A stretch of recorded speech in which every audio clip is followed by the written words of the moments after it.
Podcast, we're going to be talking about why it can be so difficult to reach your goals, why it can be so difficult to set goals, and explore that whole space of social media, the attention economy, and how it interferes with the way that we think and how we think our lives should be. Being a coach, I see it all the time where we're living in a world filled with stimulation and people are constantly flip-flopping around goals. They quit early, they get frustrated when they don't get a certain result, and they blame themselves for their lack of ability to stick to a certain goal or achieve a certain lifestyle or to get their life headed in the way that they want. And it's yet another kind of place where it's very important to understand the mechanism as to why that is happening, because it's not a personal failing, but we often believe that it is. So what if you're trying to be healthy in an environment that is specifically designed to keep you distracted, overstimulated, very unsatisfied, and constantly consuming? Because that's the world that we're living in now. And I think we often underestimate the capacity for multinational corporations to hijack our reward pathways and hijack our identity in order to get us where they want us to be. That's largely what we'll be covering today. So in order to answer that question, what we really need to do is understand what we are up against. So first of all, it is important to know that humans always historically had to resist scarcity. So we are wired to achieve goals. We're wired to envision something, to get the motivation to build that thing or find that thing or achieve that thing, and then to move on to the next thing. Like, this is exactly how we're wired. And the neurotransmitter that's responsible for this is dopamine. So dopamine is a reward neurotransmitter. So it follows a natural arc, starting off really low. Then you set a goal.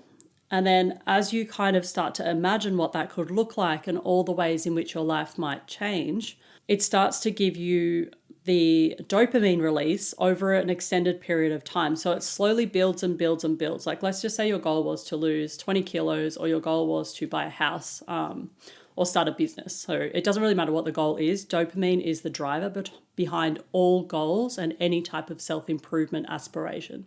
So you set the goal, you start making moves towards it. And it is the rising of the dopamine that actually causes you to start making those moves. And as you get closer and closer to it, you start to get more and more and more dopamine. And then you achieve the goal, you get the absolute peak, and then it'll drop off. It'll actually crash. Like, there's something in bodybuilding called the post-comp blues. There is, when you finish a degree and you don't know what to do after. There's the whole, the excitement around, say, renovating a bathroom, and then within 6 months, you're like, it's just a bathroom. On to the next thing. Like, that's exactly how it's designed. It's supposed to peak and then crash. That's normal. You have a space of, I don't know what I'm doing, I don't know what to do next. And then you'll find a new goal, and then it will start to build again. But one of the coolest things about it is actually most of the satisfaction that the body and brain gets from the dopamine is actually in the anticipation of the result. So that's also why sometimes you achieve a goal and then sometimes it's not all you thought it would be, and then you have a massive crash on the end, which is one of the reasons why I started moving away from it. Because people would get this, an idealized idea of what their life would look like when they achieve that goal, only to realize that it didn't change much. Whereas building a career, building a business, going on a huge holiday, like saving to go on a huge holiday, building a family, these are things that kind of give you lasting satisfaction and lasting reward. So remember back like in the 90s, anyone who's in their 40s or above, if you grew up in the 80s or 90s, we all knew that it would take like 10 years to buy a house, like save for a house. We all knew that it would take 10 to 15 years to be on a decent wage, because you've got to do your due diligence, learning first. I knew it would take me a really long time to build a business. It took me probably about 8 years from when I started trying to build the expertise to be good enough to actually step out on my own and do that. But the gap between wanting it and achieving it was not that painful, because the anticipation of it does actually keep you going. But this is back before we had social media and such an extreme digital life that has completely interfered with this. So today we have people that, complain that they can't get a house, but they spend all of their money.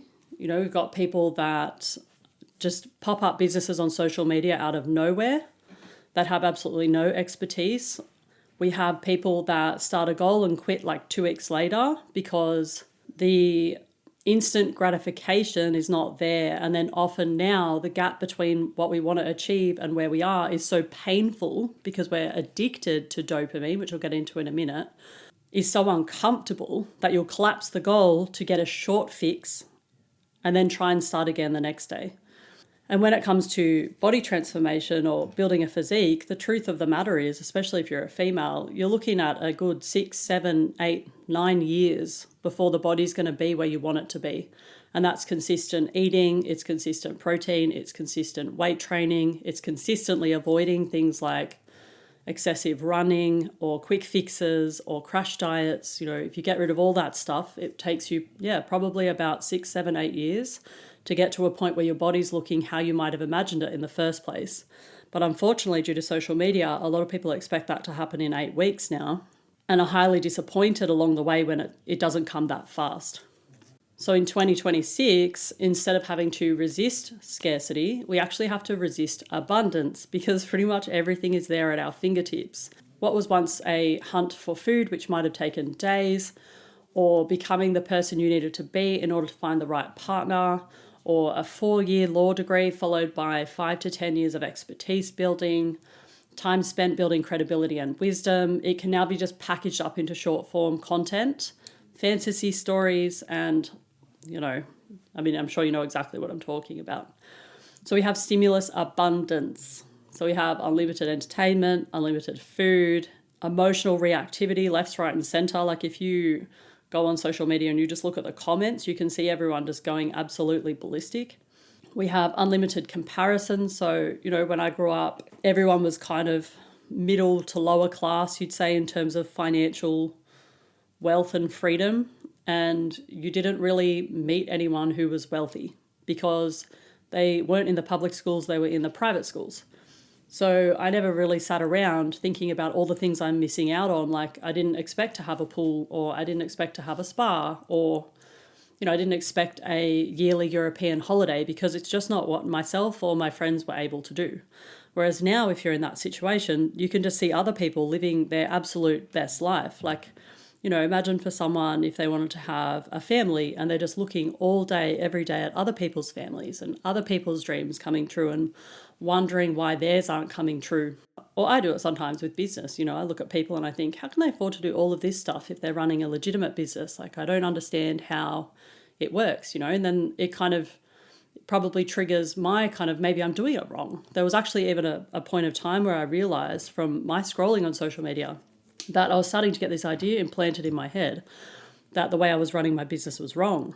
And in hindsight, I didn't realize this at the time because I was just scrolling, right? And I started to see things about, you need to niche down, you need to build a funnel, you need to, have a low, a middle, and a high ticket offer.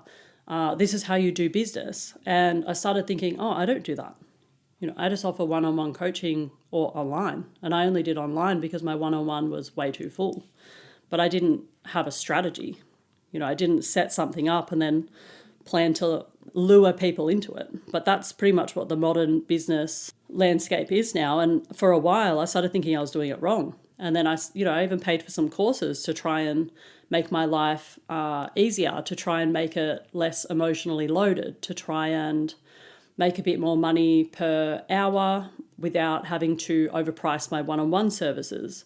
Because inflation, right? Like I was trying to find ways to make that better, only to then realize that the way that I was running my business was actually already more successful and more sustainable and actually way better for my clients than the models that were being suggested.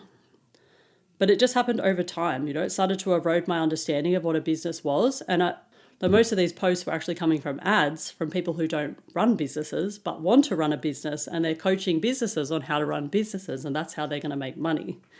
But I didn't see that. It's all very subconscious. Like when you're scrolling, you're actually in a trance, and it's the same with television.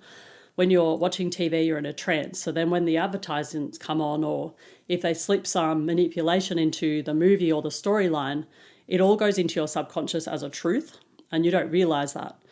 Like, for example, I believe Starbucks took off because they just put coffee in every single Hollywood show and movie. And that's how it became a big thing. Like, they wanted to put coffee into the lifestyle of everyday people. And all they had to do is have it in Sarah Jessica Parker's hand, for example, in Sex and the City. I didn't watch that show, just by the way, in case you think to yourself, well, she never had a coffee that I saw. But you know, you see that they will engineer it. Like, and if you watch a movie, if you watch a TV program, you'll very rarely see people doing conscious, healthy eating. Like, they'll often just be grabbing a pizza at like 10 p.m. or living on coffee. You don't often see them talk about their healthy diet. You don't see them talk about building a healthy lifestyle. You don't see them setting out to achieve a goal and then taking ages to achieve it. You just see this really aspirational content. So it's all by design. It's the way that they kind of condition you to become who they want you to be. And who they want you to be is someone who will consume their products. So now, rather than this being something that just a multinational, multi-billion-dollar company would do with their, you know, high-tech science and all their crazy experiments on making things addictive, it's actually accessible to the everyday person now. So if I want to understand the top 10 dark psychological tricks to manipulate someone into signing up with me, I could do that. I could do it tomorrow. You know, it's just not in my ethos, but a lot of people that decide they want to start a business when they're, say, 30, will learn all those tricks, you know, build a funnel. They'll do all these manipulation tactics to try and make as much money as they can, as fast as they can. So everyday people have access to these kinds of psychological tricks as well. So it's by design. There's billions of dollars being spent every day to capture your attention, to shape your behavior, something called social engineering, to influence your decisions and alter your perception of yourself so that you will keep consuming and keep buying what you think will solve that problem. It's a business model. Even this morning, I was chatting away to AI and it started making suggestions about veganism. And because I know better, you know, I've gone down that vegan rabbit hole, as have thousands and thousands of women, only to mostly be faced with health issues later. It started recommending that. And so then I pulled it up, right? So I was like, well, that's not actually accurate.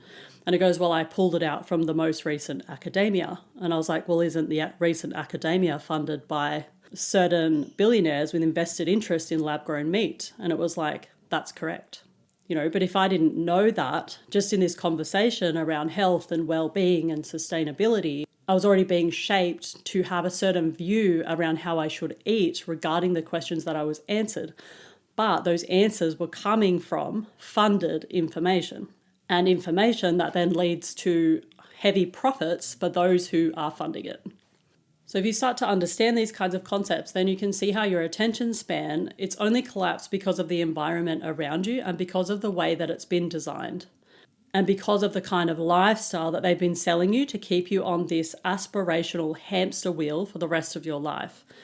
You know, and other areas where I see this a lot is like, you know, how to be a high value, divine feminine woman. You know, if you go down that kind of pathway, these people are selling women how to behave in a way that's going to bring them a really rich man, and you know, if they act in this way, things will just magnetize towards them. And like, you know, sure, that might be true for some people, but it's probably not true for most people, and especially in the fitness industry, which this would require an entire episode, maybe a 10-part series on how it impacts people and their fitness goals, or especially body goals. It's huge. We're being told that fasting, ice baths, infrared saunas are all going to fix problems straight away. Things like vegan diets, or there was intermittent fasting for a while, which has been completely dismissed now.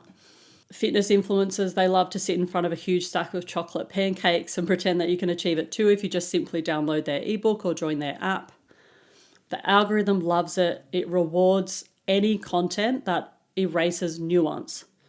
So you'll see constantly women who will say, I've never looked so good in my whole life until my 50s when I did these 5 things. And they all say, I ate more protein, I stopped drinking alcohol, I drank more water, I did steps, and I lifted weights.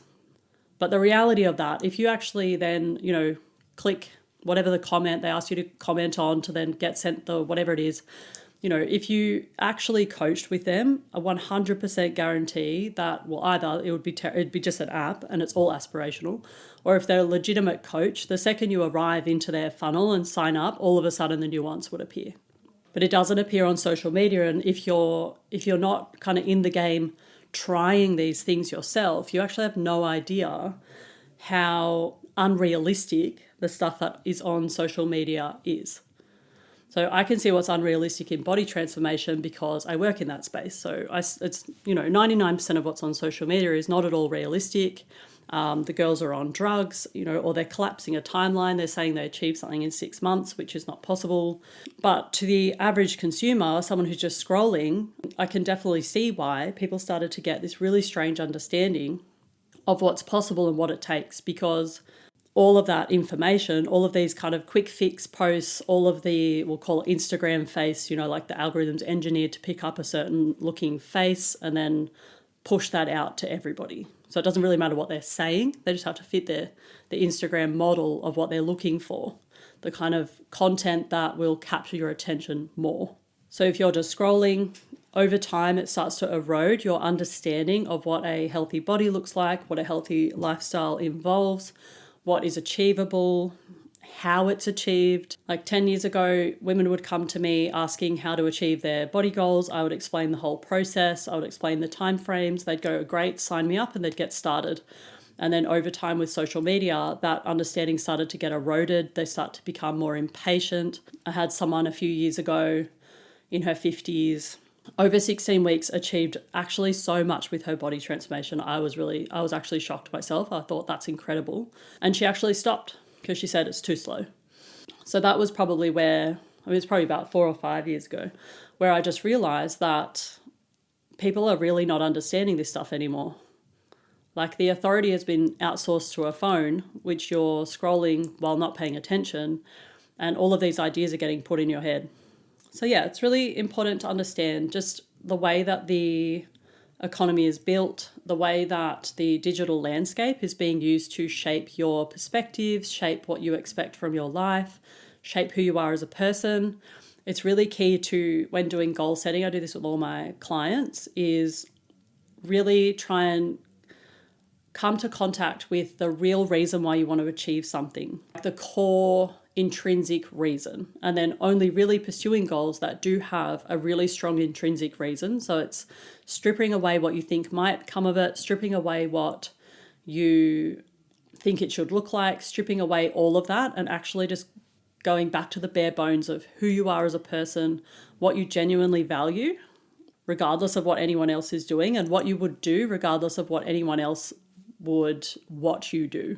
Like, for example, if you couldn't post it on social media, what things are there that you wouldn't do? Would you pick a different holiday location? Like bodybuilding's a big one. Would they compete if they couldn't post it on social media? Maybe not.